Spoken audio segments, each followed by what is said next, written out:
You're going to love this. So my staff tells me when I'm at America Fest, Charlie Kirk's event with like 30,000 people. And someone says to me, Sean Kelly, I got an interview with Sean Kelly.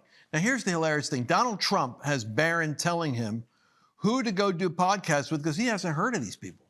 Well, I hate to say it, but this Sean Kelly is way more famous than me, but it's in another generation.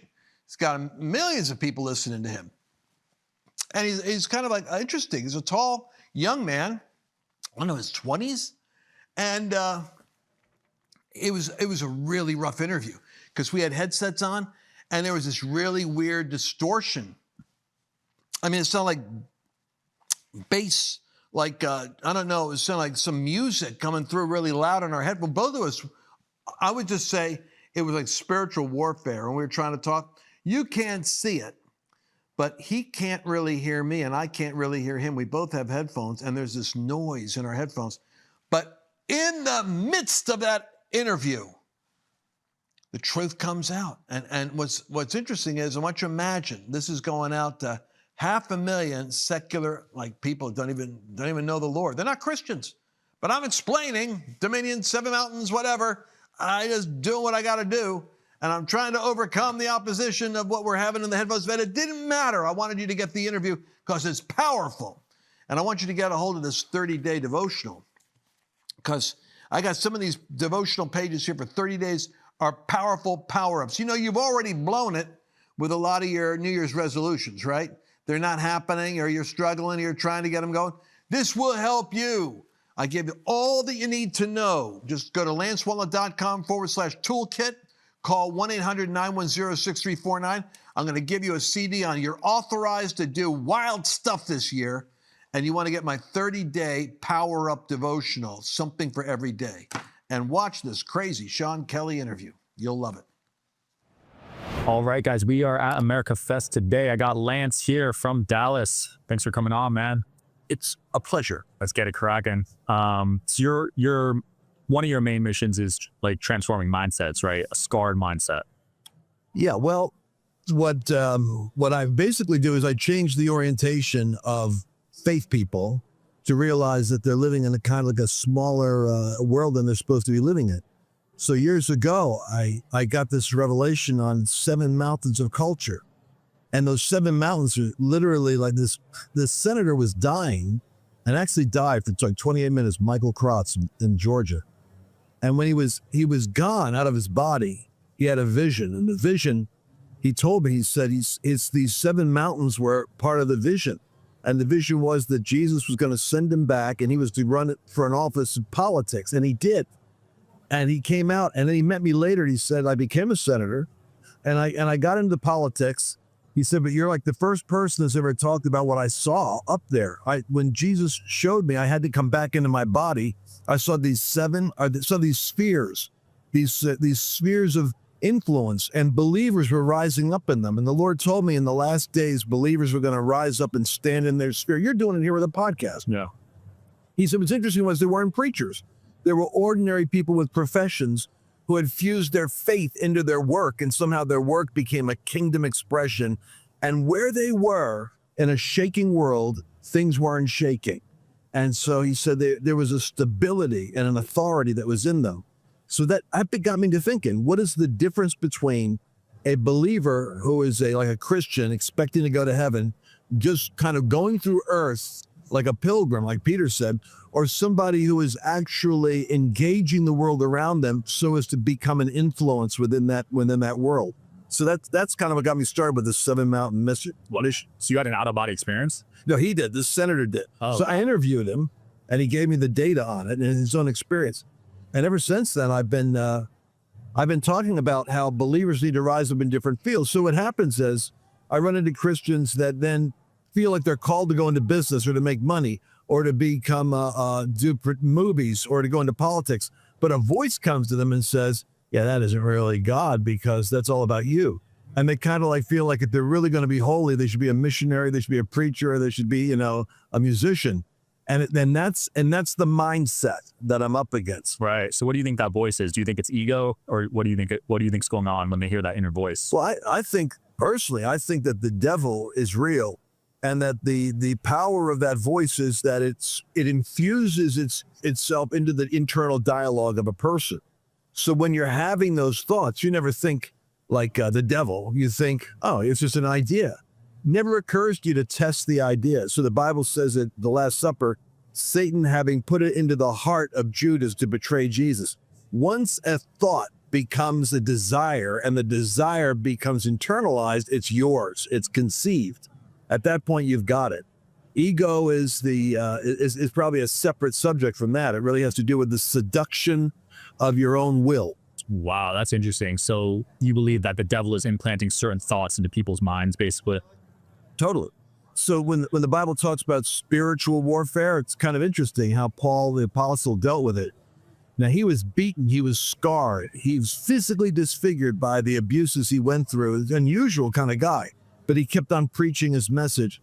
He said that the weapons of our warfare are not physical, but mighty through the Spirit of God to the tearing down of strongholds, to the casting down of imaginations, to the taking captive of arguments and bringing them under the authority of Christ. Meaning, he dealt with the realm of ideas. So to answer your question, spiritual warfare with the devil is about human beings. Think like Charlie Kirk. I'm here in this environment here, at a turning point type of event. And what has he done? He's a young guy who went out and said, I'm going to take my worldview and I'm not just going to believe it, I'm going to export it. And I'm going to take all the heat, but I'm going to plant myself on a college campus. I'm going to say, come change my mind, like a Steve Crowder, change my mind. And people look at the courage and clarity of somebody that thinks differently and they can defend the proposition. What's he doing? It's what Paul said. He is taking captives thoughts and ideas and bringing them under the power of a truth that he himself believes. Right. And he's doing it on college campuses, which is needed because a lot of these universities are on the left, right? Yeah, well, they're ideologically captured. So in the worldview that I come from, I look at every sphere, like you take those spheres, what are they? They're like religion, family, education, government, media, arts, business, 7 of them. And the education realm, the campuses would be under a stronghold. So you go to some place like Harvard. The first official protest I ever had was at a Harvard campus. I was asked to go up there and speak to a student. Suddenly there's an organized protest against me. I had no idea that my ideas were that radical. It was when I left the church and I went into academia that I encountered organized opposition. Then I thought, man, I guess what I'm teaching must be more powerful than I thought. Because what happened was I got the campus atheists and agnostics and areas that were involved with witchcraft and Salem. They all came out to protest. I was totally naive. I thought, what are they mad at me for? They didn't even know what I teach. That's when I realized something. Harvard was originally founded to be a school for the training of Christians for ministry. It has so deviated from that original mandate that it now is a stronghold for ideologies hostile to Christ. Wow. So that a Christian, who was the original purpose of Harvard, which was come up here, we're going to make you smarter and more competent, they actually now persecute the ideas of Christ. Yeah. So I thought, is this possible? You look up Princeton University, you look up Harvard, you look up Yale, you'll find that the founding of those universities was by Christians for Christian influence, and that over a period of time, it departed from that. And Jesus said this, he said, when a house is swept clean, it's occupied, but if it isn't occupied properly, 7 times worse spirits that are cast out will go back and take it. Meaning that an ideological stronghold that God puts in the earth that isn't vigilantly kept will become a stronghold for hell, more powerful than the stronghold it had for Christ. It's just, Jesus was the one who taught that. You know, we're living in an age where Christians are nervous. Christians are waffling in their commitment. Preachers aren't really preaching a clear message. We don't know if we're raptured out or if we're supposed to go to the voting booth and take a stand. The truth of the matter is, all that confusion dissipates when you get a fresh revelation of Jesus. God wants to give the church a fresh discovery of who Jesus is, because Jesus actually manifests himself in different ways in different periods of time. When he first came, John the Baptist was very confused. He had seen the Lord coming with a baptism of fire, and he was going to burn up the chaff, and he was going to shake things up, and Jesus actually came as a sacrifice. Well, end time Jesus is coming back as the judge of nations, and most Christians are looking for the Lamb. He's coming as a lion. Now, if you get this revelation of who Jesus is right now, it doesn't dissipate the beauty of his merciful forgiveness or his love. It just adds this realization that he's coming with authority, and he wants his church to straighten up its back and begin to realize that the soon coming king is coming as the judge of nations. The revelation of end time Jesus will put a mantle in your life that will embolden you with clarity and confidence, the thing that is missing most in the body of Christ, the fear of the Lord and the boldness of the first century church is about to come to you with this powerful revelation. Go to lancewallnau.com, End Times Jesus. That's lancewallnau.com/End Times Jesus. And you're going to hear this explosive, fresh, new revelation that just came to me recently this year, that God wants the church to straighten up and strengthen itself because Jesus is coming with the armies of heaven, and he's coming to do battle. How do you think the universities got to this point? Do you think it was a gradual thing, or did it happen over maybe 100-year period? You know, it's interesting. It certainly was gradual. And then it's like Hemingway said, it was gradually and then suddenly, you know? So I think if you look at the psychological journey of it, it happened during the Scopes monkey trials. Something happened in the psychology of Christianity. And during if you look it up, what is that, like the 20s or 30s? So you had Clarence Darrow is now defending the atheist viewpoint of science versus the creation viewpoint. Yeah. And the problem was that Christians became embarrassed at the Scopes monkey trial because what got juxtaposition was science versus the Bible. And they brought out William Jennings Bryan, who was a great orator, ran for president twice, and was a preacher, really, who they put on the stand to defend the Bible against science. The mistake they made, they should have got a creationist scientist, because then they could have broken this sapsucker down and said, oh, you believe that? Well, here's the facts about that. If you get a creationist now against a scientist, the two of them are going to have a real knockout. Joe Rogan would have a lot of fun with it, because the creation scientists are every bit as sophisticated as the atheist science. And then you come down to the argument of, well, I guess it's a question of what you believe. It's faith. After all, it isn't science. But the church world, my brother, became self-conscious after the Scopes monkey trial. That is the moment when you see Harvard shift to the left. Wow. So 20s and 30s? Yeah. Princeton shift to the left. Yale. And what did the Christians do? They said, well, the Bible's still true. And so what they did was they created Wheaton, and they created the Bob Jones University, and they separated from the secular culture. They created a subculture and said, we're not a secular, we are sacred. Now the secular sacred split is what your generation has got to sort out, because you've been taught this territory is secular and this one is. So when we go into politics, for instance, a guy like me, I could go in and be outspoken, but because I am a believer, I get so much heat. I did one meeting in a rally in Pittsburgh before the election. Yeah. J.D. Vance was looking for a place to do a meeting. I said, well, man, I got all your clergy here at my meeting. I had like around 500 or 600 people there, 700. I said, I'll tell you what, I've already got the Civic Center, that we're using. I'll give it up to you for like 2 hours, and I'll just walk off. Use my set. I've already got the thing set up. We'll just pay a little more for Secret Service. And I had 40 media company, outlets that signed up that wanted to cover J.D. Vance. So they were coming to my event, so I just proved them all. Now, when the event happens, I got so much heat because now the Washington Post and, Wall Street Journal and NPR, Christian nationalists, now that J.D. Vance dared to put himself in proximity to a platform. I was being generous because I want to see him win. Yeah. And so I said, I'll pay for it. And I did. I said, no, I'll even do it I got a business. I said, my business will sponsor it, so no one will accuse me of being like a church and state problem. Yeah. It didn't matter. I got nasty letters. We're going to audit you. Wow. We're going to come after you.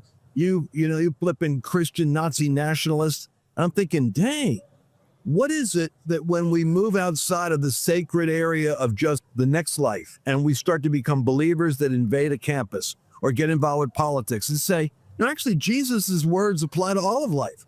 The Bible is applicable to economics. It's applicable to families, applicable to education. It's not weak. It's actually very profound. The moment you take it in there, you get pushed back like you wouldn't believe. It's like all the vipers come out of the bushes. Yeah. And so I was shocked at that, but it happened at Harvard. I showed up just to speak. There's a protest. The JD Vance shows up at my event, and then all hell breaks loose. And I'm just saying, there must be something powerful to the ideas that Jesus has, that the moment that they unveil themselves in spheres outside of a building in a church on Sunday, they become controversial. Yeah, I see that with a lot of pastors, man. They have one controversial political take, and then they start losing members of their church, you know? Yeah, so what do you do with that? Well, in your case, when you're seeing that, what's the typical response? I mean, I just feel for them. I report on the story. I have them on the podcast to share their side. But at the end of the day, media is against them. So they're going to push all these negative articles like what happened to you. Here's my theory. I think we just need to reorganize. After looking at Trump's victory, I believe we had like around 40 million evangelical believers, probably like 15 million pro-life Catholics that made up a big margin. I believe there's enough people out there that actually are faith people, that if they ever organized, they could break down the opposition. Because you take a church like that, there's 300,000 churches in America, basically, independent churches. 1/3 of them are what we call like they espouse to be Bible believing, whatever. So you got 100,000 of them, and of them, only about 20,000 or 20% are willing to be courageous enough to be MAGA, pro-Trump. And I mean, just say, I'll take it on the chin. I don't care because I'm going to. So you don't have that many churches out there, and they lose people. Okay, so here's what they do. I think we ought to be taking the people that aren't going to church and the people that are going to weak churches and redirecting them to churches that have the courage to speak the truth. So you start to put a list out as to, there was a guy once named C.T. Studd, who was a missionary in Africa from Cambridge University. He got saved at a revival with 5 other students. They were like real world famous because they're all like big super stud athletes, and they all take off for ministry. So they're kind of the Cambridge 7, they were called. He goes to Africa, and he referred to chocolate soldiers, the guys that would start off as Christians, and he said chocolate soldiers that melt in the heat of combat. And I never forgot that, chocolate soldiers, because we have a lot of plastic pulpits that melt in the heat of combat. Whether it's COVID or whether it's censorship or whether it's don't talk politics and then don't talk this, don't talk that. I think if we were to literally have the plastic pulpit review in every state and list the churches that eschew and avoid controversial subjects for fear of backlash, and then we would list the churches that are courageous and willing to stand for truth, I'd love to see that list out in public, because I think there's a lot of people that would not go to the plastic pulpit that are looking for people that have conviction and courage and clarity. Yeah, I think times are changing. I think more people want that, right? We'll see how it plays out. Well, we'll see. But there again, it has to be organized. Yeah. So, the agonizing is in the organizing. Yeah. Do you believe there's any biblical prophecies in the Bible when it comes to politics and specifically Trump? I believe. I think that Donald Trump, when he ran as the 45th president of the United States, Sean, he was elected by 150,000 votes in like Wisconsin, Pennsylvania, Michigan combined, like 120,000 votes out of the 80 million that voted. What I'm saying is it was a small margin that got him in 2016. Nobody thought he was going to get in there. And I helped to make that happen in part because I was the first Christian that said, actually, Donald Trump is the one that God's got his hand on. And it's not. We had Christians. We had Huckabee. We had Cruz. We had Ben Carson. We had Catholic Marco Rubio. We had all kinds of Christians running. But God chose the guy from Queens on his 3rd marriage, who's a business guy from The Apprentice. This didn't go down well with a lot of my friends, but I thought the Lord told me, go to Isaiah 45. And I read Isaiah 45. And the Lord spoke to me at that time, as best as I can hear him, that the next president of the United States will be an Isaiah 45 president. And the 45th president will be Isaiah 45. So right away, I go to Google. I'm thinking, dang, am I hearing voices in my head? And I look up what number is the next president. And it says, Barack Obama was 44. The next is 45. So now I go to Isaiah 45. Should have started there, actually. And it says, thus says the Lord to Cyrus, who's a Persian, not a Jew, whom I have anointed to go through the 2-leaf gates of Babylon to break the gates of iron. And he will undo the belts of his adversaries. He will make the crooked places straight. And then catch this. And all this he will do for my people's sake, though he does not even know who I am. Right away, a light bulb went off. I said, who's the only candidate that's running right now that doesn't claim to be a Christian? I mean, everybody says they're a Christian, but who's the one that doesn't know who God is? They're all, I knew who the guys were running. They were almost, and then Pence was also in the mix. I said, my gosh, they're all evangelicals running against each other. This is a weird election. And the one guy God chose was a Cyrus, the man who does not know who I am, and my hand is on him. So I started telling people, I said, you may not like this, and they not make me popular, but when the primaries are over, Donald Trump will be remaining. He'll be the one. Wow. And they said, no, you're crazy. I said, let's see. I'm not saying I'm not crazy. I'm just saying I'm hearing a voice. If people hear voices, get crazy. I mean, he was a heavy underdog in 16, so Totally. you called that early. Totally. So when I'm in Jerusalem, 2 weeks before a couple of weeks before the election, 2016, and I wrote a book on God's chaos candidate about Donald Trump, telling my story that I think this guy's going to be president. And I told the story about Cyrus, how God chooses rulers in the earth that are for his people. And at the time that he chooses them, their own piety is not the issue. The issue is whether God's hand is on them. And that would be Lincoln during the Civil War, who was an annoyance to the revivalists, because Lincoln didn't even go to church. You got Charles Finney in the Second Great Awakening, and you got the main guy leading the nation through the crisis. They're pulling their hair out. They're going, we need a man of God. And here's a guy that's kind of like joking about stuff. Lincoln was the man God chose. Churchill was a man God chose. Neither of them was a card-carrying evangelical. They didn't go to church. They didn't fit. Trump fits that bill, a Cyrus type. So 2 weeks before the election, this Access Hollywood video comes out. For your younger demographic, it is the most lurid, embarrassing, graphic, locker room spiel you'll ever hear a guy talk about him with other girls. It was from 10 years earlier. He was with a guy named Billy Bush talking, and someone recorded it. And he's talking about womenizing and how he does it, and he's a celebrity, he's a rich guy, he gets whatever he wants. It was a disaster. Yep. So I'm in Jerusalem. I just wrote my book. I published it 2 days earlier, so confident that Trump's going to be president. And I got a phone call while I'm there. Can you recall the book? Whoa. I said, what? Yeah, didn't you hear, man? That Access Hollywood video, man. They're even talking about Pence may have to run instead of him. They're actually discussing it. Like, oh my God. Well, how bad can it be? He goes, well, it's pretty bad. I go, well, how bad is bad? I have him read to me. I go, all right, stop reading. That's pretty bad. That's pretty bad. So at that moment, I took my iPhone, just like this. I went up to my room in the Mount Zion Hotel, and I said, as a Christian would, I said, dear God, how could I have been so deceived? How could I have gotten thinking that you're talking to me? You weren't talking to me. And so many times I prayed, God, if this isn't you, let me know. So I'm sitting there going, I'm humiliated. I was wrong. I'm completely wrong. I never should have been involved with politics in the first place. I knew it. I shouldn't have gotten involved. At that moment, I felt like the Lord said, open your mouth and I'll fill it. I figured I better say something because I had 2,000 books sold. Yeah. It ended up being 120,000 before I got done. Wow. So I go on my little Facebook. I got like 1 million followers on Facebook. I figured I better do some damage control. I said, you're probably wondering about the recent rumors about Donald Trump and that Access Hollywood video.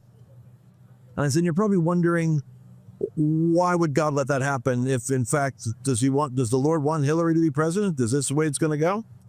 And I said, here's my theory.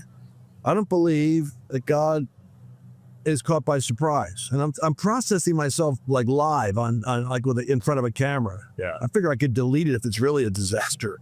I said, well, and I would agree with you that this is a pretty bad thing, but God must have known it was going to happen. God knew it was going to happen. And here's what I'm going to tell you.